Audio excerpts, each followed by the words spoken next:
तो आज का जो हम लोग का टॉपिक है वो ये है कि यूपीएससी प्रीलिम्स 2023 का जो 28 मई को जो होने वाला है उसकी प्रिपरेशन हम लोग कैसे करें। इसमें कोर्स का जो सिलेबस है वो क्या है, वो क्या सफिशियंट है तैयारी करने के लिए जो यूपीएससी ने दिया है, और अगर नहीं है तो हम यूपीएससी के सिलेबस को तमाम सारे माइक्रो टॉपिक्स में बांट करके कैसे हम लोग अपनी तैयारी को अच्छे तरीके से कर सकते हैं, उसको हम अच्छा डायरेक्शन दे सकते हैं। ठीक है, आई थिंक अब मेरी वॉइस क्लियर आ रही होगी, है ना? ठीक है। तो अभी आप लोग कमेंट लिख करके बता सकते हैं, कोई इशू भी आ रहा है तो। ठीक है। ओके रागिनी। हाँ ठीक है।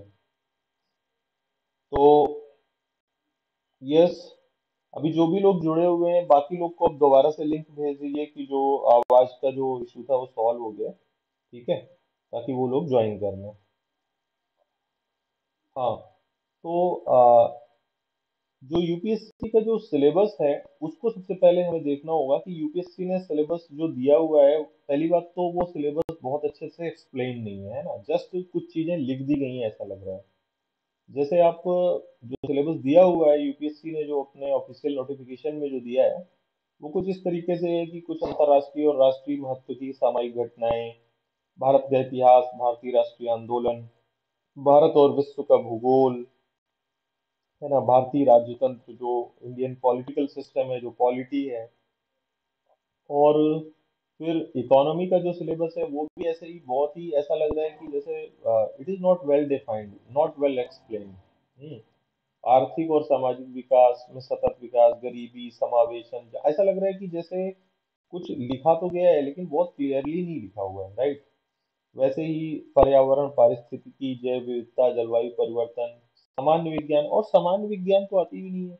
आपने देखे होंगे जो यूपीएससी के क्वेश्चन आते हैं प्रीलिम्स में, वो थोड़ा सा इमर्जिंग टेक्नोलॉजीज हैं, जो भी स्पेस साइंस है, बायोटेक्नोलॉजी है, और डिफेंस टेक्नोलॉजी है, इन सब से क्वेश्चंस आते हैं। वो सामान्य विज्ञान तो उनको नहीं कहा जा सकता है। तो फिर हमें अपनी तैयारी कैसे करनी चाहिए, तो एक बार हम फिर से इस पे नजर डालेंगे। सबसे पहले देखते हैं कि यूपीएससी का जो ट्रेंड रहा है क्वेश्चंस का, वो पिछले इसको हम 2013 से लेकर के अभी तक देखते हैं। तो इस स्लाइड में जो नेक्स्ट स्लाइड है उसमें हम देखेंगे कि 2013 से लेके 21 तक जो क्वेश्चंस रहे हैं वो करंट अफेयर्स के, history, geography, polity, economy, science, tech, environment के जो भी क्वेश्चंस रहे हैं, वो क्वेश्चंस की संख्या कितनी कितनी रही है, राइट? जैसे कि 2012 से अगर हम देखेंगे तो ये क्वेश्चन, करंट अफेयर्स का क्वेश्चन लगभग ना के बराबर आता था। धीरे धीरे करके क्वेश्चंस की संख्या बढ़ने लगी करंट अफेयर्स की। 2015-16 तक आते आते ये 25, 26, 27 तक पहुंच गया। और 2016 के बाद से आप देख रहे होंगे कि करंट का ट्रेंड लगभग वो 15 से 20 क्वेश्चन के आसपास कहीं कहीं आ गया है ना। जबकि हम लोग सोचते हैं कि यूपीएससी के लिए करंट बहुत पढ़ना चाहिए। तो अगर 15 क्वेश्चन आ रहे हैं तो बाकी के सारे जो सब्जेक्ट्स हैं उन पे फोकस कीजिए। इन 15 क्वेश्चंस में अगर आप 5 क्वेश्चन भी हिट कर ले जाएंगे तो आई थिंक वो बहुत अच्छा आपका स्कोर होगा। ठीक है। और बाकी के सारे जो स्टैटिक पोर्शन है, जो हिस्ट्री है, ज्योग्राफी है, पॉलिटी है, इकोनॉमी है, साइंस, टेक, एनवायरनमेंट है, उनसे लगभग 10 से 15 क्वेश्चन आते ही आते हैं।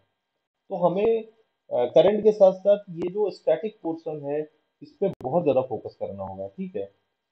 और 2022 का अगर हम पेपर देखते हैं तो 2022 के पेपर में भी आप देखेंगे कि लगभग सारे ही जो भी टॉपिक्स हैं, जो भी सब्जेक्ट्स हैं, उनसे लगभग 10 से 15 क्वेश्चन की रेंज में ही क्वेश्चन आए हैं। जैसे आप देखो कि एनवायरनमेंट इकोलॉजी से 17 क्वेश्चन आए हैं, पॉलिटी से 13 क्वेश्चन आए हैं, ज्योग्राफी से 12 क्वेश्चन आए हैं, साइंस और टेक से 14 आए हैं, इकोनॉमी से 17 आए हैं। हाँ, एक चीज ट्रेंड बहुत जो मैं अच्छे से देख पा रहा हूँ कि इकोनॉमी के क्वेश्चन लगातार बढ़ते हुए आप देखेंगे 2013 से लेकर के अभी तक में आपको लगातार हर साल इकोनॉमी, क्योंकि इकोनॉमी एक तो बहुत ज्यादा ट्रेंड में रहता भी है, करंट में भी कवर होता है, और जनरली सभी को इस सब्जेक्ट के बारे में अच्छी जानकारी होनी भी चाहिए। ठीक है। तो फिर हम देखते हैं कि जो यूपीएससी का कट ऑफ है प्रीलिम्स का वो लगभग कैसा गया है। तो आप कट ऑफ पे एक बार नजर डालेंगे तो जनरल कैटेगरी के कट ऑफ को अगर आप केवल देख लें तो उससे आपको ओवरऑल कट ऑफ पता चल जाएगा। तो 2017 से लेकर के अभी तक आप देखेंगे, बल्कि 2016 से लेकर अभी तक ये लगातार घटता हुआ है, राइट। 2016 2016 में अगर आप कट ऑफ देखेंगे तो ये था 116। 116। अभी 1 सेकेंड, ये जो लिंक है ये तो ओपन हो रही है, सीआर लिख रही है, लिंक ओपन नहीं हो रही है। लिंक तो ओपन हो रही है ना? हाँ। हम्म इसी लिंक से बाकी लोग देख रहे हैं, तो एक बार आप फिर से देखिए। सीआर अभी जो लेटेस्ट जो लिंक है उससे उससे आप हाँ, उससे आप जाइए। मैं आपको दोबारा से शेयर कर दे रहा हूँ 1 सेकेंड।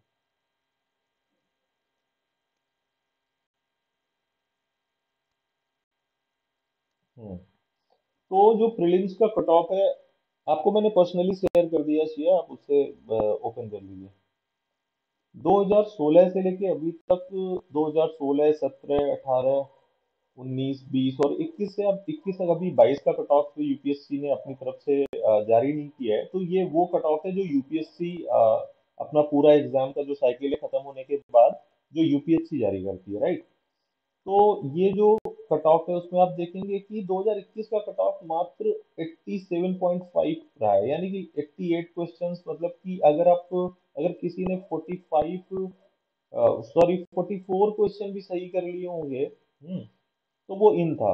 मतलब कि आपको ओवरऑल आपको प्रयास ये करना है कि आपके आउट ऑफ 150 क्वेश्चंस आपके करेक्ट हो जाएं, ठीक है। 50 क्वेश्चंस आप प्रयास करेंगे करेक्ट हो जाए, तो उसमें से अगर दो चार गलत भी हो जाते हैं, तो अगर आप 45, 46 भी आपका रहता है, तो जनरली उम्मीद है कि आप मेंस के लिए क्वालिफाई कर जाएंगे, ठीक है। तो आपको 100 में से 50 क्वेश्चन टारगेट करने हैं, मुख्य बात ये है, ठीक है। तो वो जो 100 क्वेश्चन आते हैं उनमें से आपको वो 50 कौन से क्वेश्चन हैं जो वो आपको पिक करेंगे, राइट। तो फिर अब हम एक एक सब्जेक्ट वाइज देख लेते हैं कि कौन कौन से टॉपिक्स हैं जिन पे हमको जोर देना है। जैसे इकोनॉमी और जो गवर्नमेंट स्कीम्स हैं उससे जो क्वेश्चंस आते हैं वो किन किन टॉपिक्स से आते हैं, आप टॉपिक्स, इन टॉपिक्स पे गौर कीजिए, इन टॉपिक्स को नोट कीजिए। इसको as a slide, as a screenshot लीजिए। आपको इन इन टॉपिक्स पे आपको फोकस करना है। जैसे इकोनॉमी में आपको 100 चीजें नहीं पढ़नी है, आपको क्या पढ़ना है, जनरल जो कॉन्सेप्ट होते हैं, जैसे जीडीपी का कॉन्सेप्ट है, इन्फ्लेशन है, अनएम्प्लॉयमेंट है, ये कितने प्रकार का होता है, इन्फ्लेशन कितने टाइप का होता है, जीडीपी के जो वेरियस, जो जीडीपी के तमाम सारे के जीडीपी क्या है, जीएनपी क्या है, जीडीपी की परिभाषा क्या है, जीडीपी में क्या क्या चीजें आती हैं, ग्रोथ रेट क्या चल रहा है, तो इन सारी जो अनएम्प्लॉयमेंट का क्या सिनेरियो है इस समय कंट्री में, उसका डेटा क्या है, अनएम्प्लॉयमेंट कितने टाइप का होता है, राइट। तो ये सारे जनरल बेसिक कॉन्सेप्ट्स हैं। फिर मनी एंड बैंकिंग से सबसे ज्यादा क्वेश्चन आए हैं इकोनॉमी में। अगर आप एनालाइज करेंगे इकोनॉमी के हर साल के क्वेश्चन, तो पिछले 10 सालों में सबसे ज्यादा क्वेश्चन इस टॉपिक से हैं, मनी एंड बैंकिंग। तो इसमें जो अपना रिजर्व बैंक है आरबीआई, उसकी पॉलिसीज, आरबीआई का रोल क्या है, आरबीआई क्या क्या करता है, इसके साथ साथ जो कैश रिजर्व रेशियो है वो क्या है, स्टेटरी लिक्विडिटी रेशियो एसएलआर क्या है, बैंक रेट क्या है, तो जितने भी मॉनेटरी पॉलिसी क्या है, मॉनेटरी पॉलिसी कमेटी क्या है, तो ये सारी चीजों पे फोकस होता है, राइट। पॉवर्टी पॉवर्टी क्या क्या सिग्निफिकेंस है, पॉवर्टी को हम कैसे मेजर करते हैं, उससे रिलेटेड जो डेटा है, और जो तमाम सारी जो तेंदुलकर कमेटी है, उसकी क्या रिकमेंडेशंस रही हैं, और पॉवर्टी की जो उससे रिलेटेड जो वेरियस एस्पेक्ट्स हैं, जो बहुत सारे उसके मतलब बहुत सारे उसके जो तमाम सारे अलग अलग स्वरूप हैं पॉवर्टी के, है ना। वो रिलेटिव पॉवर्टी क्या है, एब्सोल्यूट पॉवर्टी क्या है, तो ये सारी चीजों पे आपको फोकस करना है, राइट। देन एक्सटर्नल सेक्टर, ये भी एक बहुत ही ज्यादा फेवरेट टॉपिक है यूपीएससी का इकोनॉमी में। खासतौर पे भुगतान संतुलन से आपने देखा होगा लगभग हर साल एक दो क्वेश्चन पूछा जाता है बैलेंस ऑफ पेमेंट से। तो बैलेंस ऑफ पेमेंट हो गया, export import, balance of trade, hmm और एक्सचेंज रेट क्या होता है, परचेजिंग पावर पैरिटी क्या है, एक्सटर्नल कॉमर्शियल बोरोइंग क्या है। ये मैं वो टॉपिक्स बता रहा हूँ जो पिछले 10 सालों में जिन टॉपिक से यूपीएससी ने क्वेश्चन पूछा है, इस वाले एरिया से, एक्सटर्नल सेक्टर से, ठीक है। एक्सटर्नल कॉमर्शियल बोरोइंग, इससे भी क्वेश्चन पूछ चुका है यूपीएससी। और इसके साथ साथ भारत में जो भी मर्चेंडाइज ट्रेड है या जो भी सर्विसेज से रिलेटेड जो भी ट्रेड है उसका क्या ट्रेंड रहा है, इसमें कौन कौन सी कमोडिटीज आती हैं, है ना। कि जैसे ट्रेंड से रिलेटेड क्वेश्चन आ जाते हैं अक्सर कि इंडिया के सबसे ज्यादा एक्सपोर्ट में कौन सी कमोडिटी है, जिससे सबसे ज्यादा एक्सपोर्ट इंडिया करता है, या एग्रीकल्चरल एक्सपोर्ट्स में कौन सी ज्यादा मतलब कौन सा वैल्यू वाइज कौन सी कमोडिटी सबसे ज्यादा ट्रेड की जाती है, सबसे ज्यादा एक्सपोर्ट की जाती है। तो इस प्रकार की चीजें इसमें आपको पढ़नी है। फिस्कल पॉलिसी क्या है, बजट क्या है ना। तो बजट से रिलेटेड रुपया आता है रुपया जाता है, आपने देखा होगा उसमें इस तरीके से करके कि मतलब कि इंडियन गवर्नमेंट जो है उसको रेवेन्यू कहाँ कहाँ से आता है और फिर वो कहाँ कहाँ उसको खर्च करती है, ठीक है, डिफरेंट स्कीम्स में खर्च करती है। तो गवर्नमेंट स्कीम्स ही बहुत इंपॉर्टेंट है, अलग से सिलेबस में मेंशन है प्रीलिम्स के सिलेबस में। तो उसको आपको पढ़ना है। इंटरनेशनल ऑर्गेनाइजेशन है, खासतौर पे इंटरनेशनल मॉनेटरी फंड आईएमएफ और वर्ल्ड ट्रेड ऑर्गेनाइजेशन डब्ल्यूटीओ। तो इनके जो वेरियस एस्पेक्ट्स हैं, इनसे निकलने वाली तमाम सारी रिपोर्ट्स हैं, इनका रोल क्या है, ये सारा कुछ पढ़ना है। और सबसे इम्पोर्टेंट है सबसे अंत में इकोनॉमिक सर्वे, है ना, जो फेब में जिस दिन आपका बजट बजट के जस्ट एक दिन पहले आपका इकोनॉमिक सर्वे आता है पहले, तो जिसमें कुछ पिछले एक साल का जो भी सारा कुछ ट्रेंड रहता है इकोनॉमी का उसको सारा डिटेल से रखते हैं। तो आपको इकोनॉमिक सर्वे अभी जब आएगा तो इस पे भी हम लोग एक डेडिकेटेड क्लासेस हम लोग इस पे वेरियस क्लासेस करेंगे, बहुत सारी सीरीज में करेंगे। इकोनॉमिक सर्वे के अलग अलग टॉपिक्स को उठाते हुए बहुत सारी इसमें क्लासेस होंगी, तो ये पूरा का पूरा मैं इकोनॉमिक सर्वे आपका कवर करवा दूंगा, ठीक है।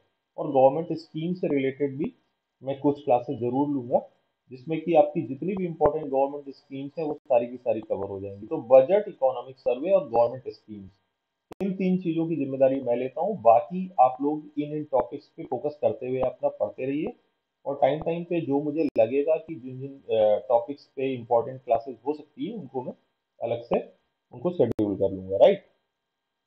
तो ये आपके इकोनॉमी हो गए। इस पे आपने देखा कि ये 3 3 6 2 8 है ना, ये 8 मेजर टॉपिक्स हैं जिन पे आपको फोकस करना है, राइट। अब हम लोग नेक्स्ट सब्जेक्ट पे चलते हैं। इकोनॉमी के बाद एनवायरनमेंट इकोलॉजी, मतलब इंपॉर्टेंस वाइज भी थोड़ा सा लिया गया है इसमें, इस स्लाइड में, कि सबसे ज्यादा इंपॉर्टेंस अभी आपको इकोनॉमी में देनी है। सबकी शुरुआत इकोनॉमी से आप तैयारी से शुरू कर सकते हैं, फिर एनवायरनमेंट इकोलॉजी में आ सकते हैं। तो एनवायरनमेंट इकोलॉजी जो पारिस्थितिकी वाला, जो पर्यावरण और पारिस्थितिकी वाला जो पार्ट है, उसमें आपको खास तौर पे सबसे पहले बेसिक कॉन्सेप्ट्स पढ़ने हैं। एनवायरनमेंट क्या है, इससे क्या समझते हैं, एनवायरनमेंट के जो डिफरेंट कंपोनेंट्स हैं, जो घटक हैं वो क्या हैं, एबायोटिक और बायोटिक जो उसके पार्ट्स हैं, राइट। मतलब कौन कौन से एबायोटिक कंपोनेंट्स हैं, कौन कौन से बायोटिक कंपोनेंट्स हैं, है ना। फूड चेन क्या है, इकोलॉजिकल निश क्या है, इस पे भी क्वेश्चंस आ चुके हैं। इकोटोन क्या है, तो जो डिफरेंट कॉन्सेप्ट्स हैं, तो कॉन्सेप्ट सीरीज एक मैं बहुत जल्दी शुरू करने आ रहा हूँ। तो उस कॉन्सेप्ट सीरीज में इस टाइप के छोटे छोटे कॉन्सेप्ट कवर होंगे, ठीक है। तो वो कॉन्सेप्ट सीरीज इकोनॉमी की भी होगी, एनवायरनमेंट की भी होगी, ज्योग्राफी की भी होगी, पॉलिटी की भी होगी। तो इस टाइप के जितने भी सब्जेक्ट्स हैं उन पे फोकस्ड कॉन्सेप्ट सीरीज होगी, ठीक है। तो बेसिक कॉन्सेप्ट से रिलेटेड, मतलब अगर आप पूरे पेपर का एनालिसिस करते हैं, अगर आप प्रीलिम्स के पेपर का, तो आउट ऑफ 100 कम से कम 20 से 25 क्वेश्चन होते हैं जो केवल बेसिक कॉन्सेप्ट पे होते हैं। तो आप सोचिए कि आपको टोटल 50 क्वेश्चन ही आपको एक तरीके से सही करने हैं, उनमें से 20 से 25 क्वेश्चन बेसिक होते हैं। आप उनको भी नहीं सही कर पाते हैं तो फिर तैयारी करने का फायदा क्या, ठीक है। तो आपको बेसिक कॉन्सेप्ट पे फोकस करते हुए तैयारी करनी है। तो इसमें इकोलॉजी में जो बेसिक कॉन्सेप्ट हैं, देन नेशनल एक्ट्स, बहुत सारे जो अधिनियम हैं, एक्ट्स हैं, बहुत सारे कानून हैं, बहुत सारी नीतियां हैं, बहुत सारी बॉडीज हैं, जो जैसे आपके पर्यावरण, जो भी आपका पर्यावरण मंत्रालय है उसके अंतर्गत भी बहुत सारी बॉडीज आती हैं। तो उन सारी national bodies, national acts, national policies को कवर करना है। साथ में जो अंतर्राष्ट्रीय अभिसमय है, अंतर्राष्ट्रीय समझौते हैं एनवायरनमेंट से रिलेटेड, इंटरनेशनल कन्वेंशंस हैं, जैसे एक आपका क्योटो, आपने क्योटो प्रोटोकॉल सुना होगा, राइट। क्योटो प्रोटोकॉल सुना होगा, मॉन्ट्रियल प्रोटोकॉल सुना होगा, है ना। और बहुत सारे कन्वेंशंस हैं, बहुत सारी बॉडीज हैं। तो इंटरनेशनल कन्वेंशंस और इंटरनेशनल बॉडीज भी हैं, उनको कवर करना है। पॉल्यूशन और क्लाइमेट चेंज पे आपको फोकस करना है कि पॉल्यूशन कितने टाइप का होता है, कौन कौन से पॉल्यूशन से को कंट्रोल करने के लिए कौन सी बॉडीज हैं, कौन से एक्ट्स हैं, है ना। और जो भी एक्ट बहुत इंपॉर्टेंट है, आप हर साल देखते होंगे एक या दो क्वेश्चन तो एक्ट से पूछा जाता है, एक दो क्वेश्चन बॉडीज से पूछा जाता है, एक दो क्वेश्चन इंटरनेशनल कन्वेंशन से पूछा जाता है। तो इसीलिए आपको फोकस करना है इन सारे एरियाज में, आपकी अपनी तैयारी को बहुत ही फोकस्ड रखना है। प्रोटेक्टेड एरियाज हैं जो नेशनल पार्क्स हैं, जो वाइल्ड लाइफ सेंचुरीज हैं, रामसर साइट्स हैं जो वेटलैंड इंटरनेशनल इंपॉर्टेंस के जो वेटलैंड्स हैं उनको बोलते हैं रामसर साइट्स। तो रामसर साइट्स हैं और बायोस्फीयर रिजर्व्स हैं, है ना। खासतौर पे ये चार आपको टॉपिक पकड़ के चलना है प्रोटेक्टेड संरक्षित क्षेत्रों में, हाँ। National parks, wild life sanctuaries, जो भी इंपॉर्टेंट नेशनल पार्क्स हैं, जो वाइल्ड लाइफ सेंचुरीज हैं, रामसर साइट्स हैं और बायोस्फीयर रिजर्व्स हैं, ठीक है। फिर आते हैं जो फिफ्थ इंपॉर्टेंट टॉपिक है इसमें, बायोडाइवर्सिटी। जो बायोडाइवर्सिटी के जो डिफरेंट बहुत सारे जो एस्पेक्ट्स हैं उन पे ध्यान देना है। बायोडाइवर्सिटी कितने प्रकार की होती है, बायोडाइवर्सिटी से क्या समझते हैं, इससे रिलेटेड क्या क्या पॉलिसीज हैं, क्या एक्ट्स हैं, कौन कौन सी साइट्स हैं इंडिया में या वर्ल्ड में जो बायोडाइवर्सिटी के हिसाब से जो बहुत ज़्यादा इंपॉर्टेंट हैं, राइट। और इसके साथ साथ जो इंडेंजर्ड स्पीसीज हैं, क्रिटिकली इंडेंजर्ड स्पीसीज हैं वर्ल्ड में और इंडिया में, खासतौर पे जो इंडिया की अ, मतलब जबरदस्त तरीके से संकटग्रस्त प्रजातियां हैं, अति संकटग्रस्त प्रजातियां हैं, क्रिटिकली इंडेंजर्ड स्पीसीज हैं, उनकी लिस्ट बना करके, उनकी लिस्ट आपको नेट में अवेलेबल होगी। बाकी मैं इस पे एक डिटेल क्लास ले लूंगा बायोडाइवर्सिटी पे, ठीक है। इसमें से मैं कम से कम आपके बेसिक कॉन्सेप्ट्स और क्लाइमेट चेंज से रिलेटेड क्लास लूंगा, और प्रोटेक्टेड एरियाज से रिलेटेड, और बायोडाइवर्सिटी में जो इंडिया में जो स्पेशली जो क्रिटिकली इंडेंजर्ड जितने भी एनिमल्स हैं या जो भी स्पीसीज हैं उन पे क्लास लूंगा। तो ये आपका पूरा का पूरा कवर हो जाएगा, राइट। तो फिर हम लोग इसके थर्ड टॉपिक पे चलते हैं, after economy and environment, geography पे। ज्योग्राफी पे कभी 7, कभी 8, कभी 10, कभी 12 इस रेंज में क्वेश्चन आए हैं। और इसको हम मोटे तौर पे चार हिस्से में बांट सकते हैं: world physical geography, world economic, India physical and India economic geography, right. तो वर्ल्ड फिजिकल ज्योग्राफी में मैप बेस्ड आपको क्वेश्चन देखने हैं, मैप बेस्ड आपको स्टडी करनी है, आपको अलग अलग कॉन्टिनेंट के फिजिकल और पॉलिटिकल मैप देखने हैं, ठीक है। वर्ल्ड में कितने टाइप की इंपॉर्टेंट सॉइल्स हैं, कौन कौन सी मेजर इंपॉर्टेंट सॉइल्स हैं, जैसे पॉडजोल सॉइल एक इम्पॉर्टेंट सॉइल है, चेरनोजम एक इम्पॉर्टेंट सॉइल है, लेटोसॉल एक इम्पॉर्टेंट सॉइल है। कितने टाइप के क्लाइमेटिक टाइप्स हैं, हर साल क्लाइमेट टाइप से क्वेश्चन आते हैं। फॉरेस्ट से इंटरनेशनल लेवल पे जो वर्ल्ड लेवल पे जो फॉरेस्ट हैं उनके क्या क्या टाइप्स हैं उनसे क्वेश्चन आते हैं। ओशनिक करंट से क्वेश्चन आते ही आते हैं, राइट। तो वर्ल्ड फिजिकल ज्योग्राफी में आपको मोटे तौर पे जियोमॉर्फोलॉजी, क्लाइमेटोलॉजी, ओशिनोग्राफी और बायोज्योग्राफी पे फोकस करना है। तो उन इन चार पार्ट के अंतर्गत ये जो कुछ खास पार्ट हैं वो मैंने यहाँ पे लिख दिए हैं, ठीक है। वर्ल्ड इकोनॉमिक ज्योग्राफी में जो वर्ल्ड में इंपॉर्टेंट मिनरल्स कहाँ कहाँ पे पाए जाते हैं, जैसे कोयला कहाँ पाया जाता है, लोहा कहाँ पाया जाता है, तांबा कहाँ पाया जाता है, बॉक्साइट कहाँ पाया जाता है, हम्म और मिनरल ऑयल आपका कहाँ कहाँ पाया जाता है। खासतौर पे ये मैंने जो पांच मिनरल्स या पांच एरियाज बताए। फिर इंपॉर्टेंट इंडस्ट्रीज हैं, खासतौर पे textile industry, ship building industry, iron and steel industry, और इसके अलावा कुछ मेटलर्जिकल जो स्मेल्टिंग की जो इंडस्ट्रीज हैं वो कहाँ कहाँ पर हैं। और साथ में आपका जो ऑटोमोबाइल इंडस्ट्री है ना, इन इंडस्ट्रीज के सेंटर्स वर्ल्ड में कहाँ कहाँ पर हैं, कौन कौन से शहर हैं जो किन किन चीज़ों के लिए जाने जाते हैं, राइट। किन किन इंडस्ट्रीज के लिए फेमस है वो। इंडिया फिजिकल ज्योग्राफी में भी सेम उसी तरीके से इंडिया का जो माउंटेनस पार्ट है, जो पीक्स हैं, जो प्लेटो हैं इंडिया में, जो प्लेन्स हैं, साथ में जो इंडिया के रिवर्स हैं, इंपॉर्टेंट रिवर्स की जो ट्रिब्यूटरीज हैं, उनकी जो सहायक नदियां हैं। इंडिया में जो 8 टाइप्स की सॉयल है, 8 तरीके की मृदाएं हैं।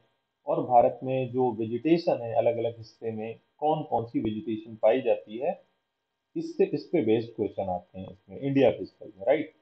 देन इंडिया इकोनॉमी भी सेम उसी तरीके से वर्ल्ड इकोनॉमी की तरह जो भी इंपॉर्टेंट मिनरल्स हैं वो इंडिया में कहाँ कहाँ पाए जाते हैं, लोहा, कोयला, तांबा, बॉक्साइट, हम्म और मिनरल ऑयल, ये कहाँ कहाँ पाए जाते हैं। और इम्पोर्टेंट इंडस्ट्रीज हैं इंडिया की जो, जैसे iron and steel industry, cotton textile industry, और शुगर शुगर इंडस्ट्री, जो भी इम्पोर्टेंट इंडस्ट्रीज हैं वो इंडिया में, नॉलेज बेस्ड, नॉलेज इकोनॉमी से रिलेटेड इंडस्ट्रीज वो कहाँ कहाँ पर है, राइट। तो ज्योग्राफी में हमें ये सारे टॉपिक्स कवर करने हैं। ठीक है, ज्योग्राफी के बाद हम लोग अपने फोर्थ टॉपिक के पास चलते हैं, पॉलिटी। पॉलिटी में आपको पता है कि जो बेसिक रेफरेंस बुक जो आप लोग यूज करते हैं, लक्ष्मीकांत यूज करते हैं। तो लक्ष्मीकांत में आपको किन किन एरियाज पे फोकस करना है, आपको ये देखना है, ठीक है।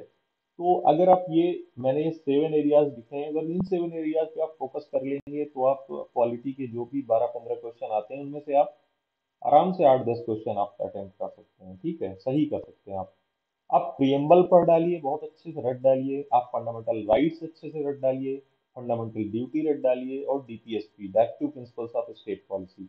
ये जो फर्स्ट वाले पॉइंट पे मैंने 4 चीजें लिख दी हैं, preamble, fundamental right, fundamental duty और डीपीएसपी, आप ये चारों को तो एकदम रट डालिए, ठीक है। पार्लियामेंट के अंतर्गत आपको जो, मतलब जो अपनी केंद्रीय विधायिका है उनको, उसके बारे में पढ़ना है। मतलब जो सेंट्रल लेजिस्लेचर है, लोकसभा है, जो आपका लोकसभा के साथ साथ राज्यसभा के कुछ भी प्रावधानों को भी देखना है। लोकसभा के जो कानून बनाने का जो तरीका है, जो अधिनियमों को पारित करने का तरीका है वो देखना है।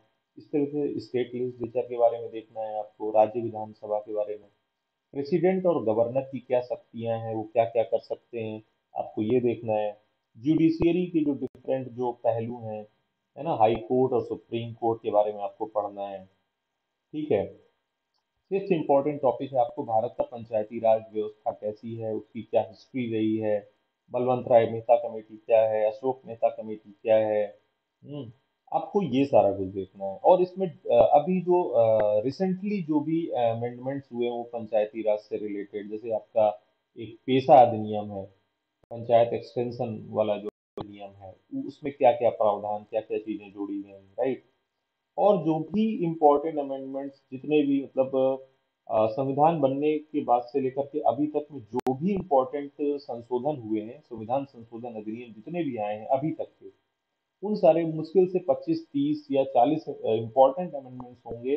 वो कौन कौन से नंबर के अमेंडमेंट हैं, किस साल पारित किया गया उनको, उन संशोधनों को, उनमें क्या संशोधन किए गए, खासतौर पर 42वें और 44वें संविधान संशोधन अधिनियम के बारे में बहुत ध्यान से और पूरी डिटेल से पढ़िएगा, उसमें क्या क्या चेंजेस लाए गए। इसके साथ साथ जो कॉन्स्टिट्यूशनल और नॉन कॉन्स्टिट्यूशनल बॉडीज हैं, है ना, बहुत सारी संवैधानिक और गैर संवैधानिक संस्थाएं भी हैं। नॉन कॉन्स्टिट्यूशनल बॉडीज मतलब कि जिनका संविधान में उल्लेख अलग से नहीं किया गया है, उनको बाद में कानून बना करके बनाया गया है, जैसे आपका नीति आयोग हो गया, इसके पहले जो योजना आयोग के नाम से जाना जाता था। तो जितने भी इस टाइप की कॉन्स्टिट्यूशनल और नॉन कॉन्स्टिट्यूशनल बॉडीज हैं, जो अथॉरिटीज हैं, खासतौर पे सीएजी है जैसे आपका, कंट्रोलर एंड ऑडिटर जनरल, इन सब के बारे में आपको पढ़ना है, ठीक है। तो पॉलिटी में आपको मैंने ये 7 इंपॉर्टेंट टॉपिक्स, 7 इंपॉर्टेंट एरियाज बताए जिन पे आपको फोकस करना है। After that history, history art and culture, ये पूरा एक मेजर टॉपिक है। इसमें आपको मॉडर्न, सबसे ज्यादा मॉडर्न हिस्ट्री पे ध्यान देना है क्योंकि सबसे ज्यादा क्वेश्चन उससे आते हैं, then ancient art and culture, और सबसे कम अगर आप टाइम दे सकते हैं तो मिडिवल पे दे सकते हैं, ठीक है।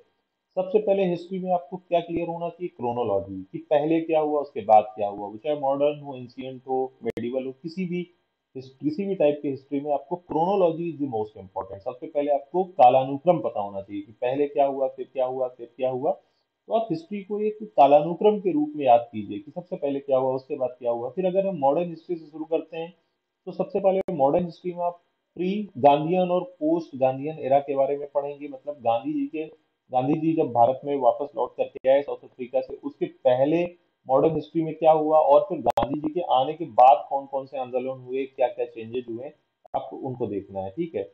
फिर ब्रिटिश पीरियड में जितने भी इंपॉर्टेंट वायसराय, गवर्नर जनरल वगैरह रहे हैं उनके बारे में पढ़िए, जो भी इंपॉर्टेंट इंपॉर्टेंट है। जैसे आपका लॉर्ड कर्जन हो गया, लॉर्ड रिपन हो गया, लॉर्ड लिटन हो गया, माउंट बेटन हो गया।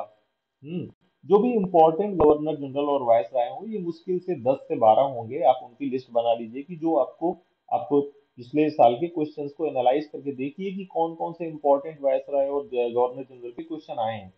तो उन सारों की लिस्ट बना के, और उनके टाइम पे क्या क्या डेवलपमेंट हुए, वो कौन कौन से अधिनियम उनके समय में आए, कौन कौन सी नई चीजें वो लाए, उनका क्या योगदान रहा, गलत सही जो भी कुछ उन्होंने किया वो क्या किया, ठीक है, उनके योगदान, उनके उनके मिस्चीफ्स, वो सारे आपको आपको याद करने हैं, ठीक है।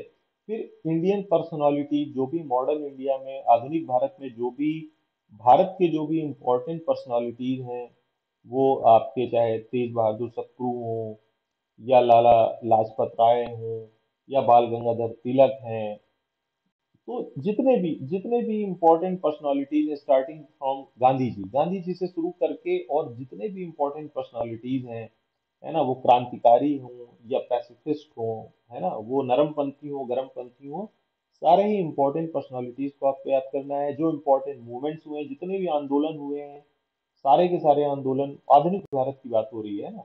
इसी तरीके से फिर आप एंशियंट इंडिया में आएंगे तो इम्पोर्टेंट जो भी टर्मिनोलॉजी है, आप देखेंगे कि इसका चार्जर लिया है। जो इम्पोर्टेंट टर्मिनोलॉजी है, वो सारी की सारी आपको याद करनी है, राइट।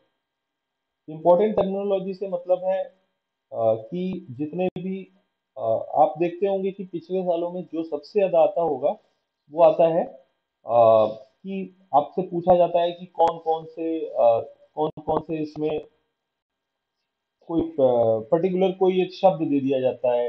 जैसे कुरल एक शब्द दे दिया गया, फॉर एग्जाम्पल, एक शब्द दे दिया गया कुरल, की कुरल कुरल का क्या अर्थ है। तो एक अजीब से जो शब्द हैं, जो आप संस्कृत के हैं या दक्षिण भारत के हैं, उनको उनको खास तौर पे दे करके यूपीएससी इस पे क्वेश्चन पूछता है, ठीक है। तो फिर इंडस वैली पे आते हैं हम, जो हमारा सिंधु घाटी सभ्यता है, बुद्धिज्म जैनिज्म, उस पे फोकस करना है आपको। मौर्य काल, गुप्त काल, पल्लव, चोल, है ना, दक्षिण भारत से क्वेश्चन बहुत ज्यादा आते हैं। भक्ति और सूफी, इसके साथ साथ विजयनगर, मुगल आर्किटेक्चर, इस पे फोकस करना है आपको, राइट। तो हिस्ट्री, आर्ट एंड कल्चर में आपको खास तौर पे इन सारी चीजों को देखना है, ठीक है। तो 1 सेकेंड।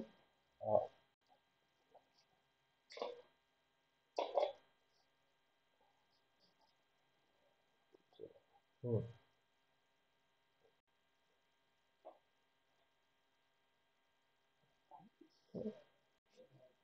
हम्म हम्म,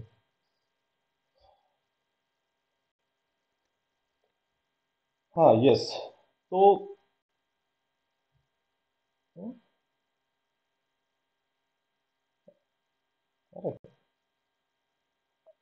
हम्म, ठीक है। तो इसके बाद नेक्स्ट टॉपिक जो हमारा रहेगा, वो रहेगा साइंस एंड टेक का, ठीक है। ये लास्ट टॉपिक है हमारा, साइंस एंड टेक का।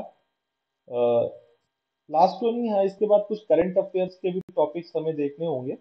तो साइंस एंड टेक में एक तो करंट जो भी डेवलपमेंट्स हैं साइंस एंड टेक में जो हो रहे हैं, उनको देखना पड़ेगा आपको, है ना। तो करंट अफेयर्स में आप खासतौर पे साइंस एंड टेक वाले जो भी मुद्दे हैं, जो भी नई टेक्नोलॉजी है, जो भी नई नई चीजें आ रही हैं, उन पे आपको गौर करना है, उनको देखना है। जो भी तो उस पे करंट अफेयर्स का काफी रोल रहता है साइंस एंड टेक वाले क्वेश्चंस में, ठीक है। फिर बायोटेक्नोलॉजी है, जो जो आपका बायोटेक्नोलॉजी से क्वेश्चन आते हैं, काफी सारे आते हैं।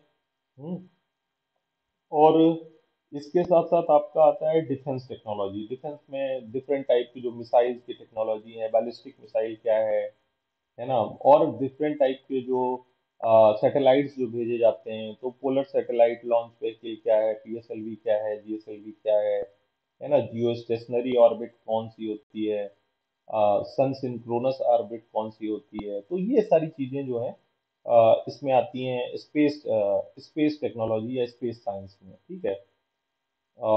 इमर्जिंग टेक्नोलॉजी जो भी हैं, जैसे अभी 5G आने वाला है, तो 4G और 5G में क्या डिफरेंस है, वीआर क्या है, इंटरनेट ऑफ थिंग्स क्या है। आप पिछले सालों के क्वेश्चन आप देखेंगे तो आपको बहुत अच्छे से क्लियर हो जाएगा कि कौन कौन सी किस टाइप के क्वेश्चंस आ रहे हैं साइंस एंड टेक में। तो खासतौर पे ये मैंने ये जो 5 टॉपिक के 5 मेजर एरियाज निकाले हैं, कि current, biotech, defence technology, space technology, space science, और इमर्जिंग टेक्नोलॉजी, जो भी नई नई टेक्नोलॉजी आ रही हैं, उन पे फोकस करते हुए आप तैयारी कर सकते हैं, ठीक है, साइंस एंड टेक की। और साइंस में आपको कोई बहुत ज्यादा बेसिक साइंस पढ़ने की जरूरत नहीं है, खासतौर पे यूपीएससी की। यूपीएससी में उस टाइप के क्वेश्चन ही नहीं आते, राइट। तो आपको इन 5 एरियाज पे आप फोकस कर लेंगे, आपका काम हो जाएगा साइंस का, ठीक है। देन इसमें हम लास्ट पार्ट जो हमारा करंट अफेयर्स का है, तो करंट अफेयर्स में खास तौर पे मतलब कुछ करंट जो रिपोर्ट्स हैं, जो करंट डेवलपमेंट्स हैं, या करंट में जो भी पर्सनालिटीज हैं इंटरनेशनल या नेशनल लेवल पे, जो भी लोग, persons in news, places in news खास तौर पे, और इवेंट्स इन न्यूज, अगर आप तीन चीजें इस पे कर लेंगे तो काम आपका हो जाएगा। आईआर इंटरनेशनल रिलेशंस जो है, वो डिफरेंट जो भी हमारे देश के साथ जो दूसरे देशों के जो संबंध हैं, बाकी जैसे अभी ये रशिया और यूक्रेन का वार चल रहा है, तो यूक्रेन और उसके आसपास के जो देश हैं, यूक्रेन की बाउंड्री कौन कौन से देशों से लगती है, और जो भी इंटरनेशनल रिलेशंस में जो भी करंट डेवलपमेंट्स हो रहे हैं, तो उन पे आपको खास तौर पे फोकस करना है, उन पे ध्यान देना है। और आपको अपनी पूरी करंट अफेयर्स की स्टडी को मैप बेस्ड रखना है, मतलब कि करंट अफेयर्स में जो भी क्वेश्चंस आते हैं, उनको कहीं ना कहीं मैपिंग से जोड़ करके आपको देखना है, मतलब जो भी इंपॉर्टेंट प्लेसेस हैं उनको आपको मैप में देखना है ना, जो भी इंपॉर्टेंट डेवलपमेंट्स हैं उनको मैप में देखना है। जैसे कोई चक्रवात आया तो वो कहाँ आया, है ना, उसका नाम क्या था, ये इंपॉर्टेंट नहीं है, ये तो इंपॉर्टेंट है ही ज्यादा। ज्यादा इंपॉर्टेंट क्या है कि वो कहाँ पर आया, उसकी लोकेशन क्या थी। कोई ज्वालामुखी कहीं पर फटा तो वो ज्वालामुखी कहाँ पर स्थित था।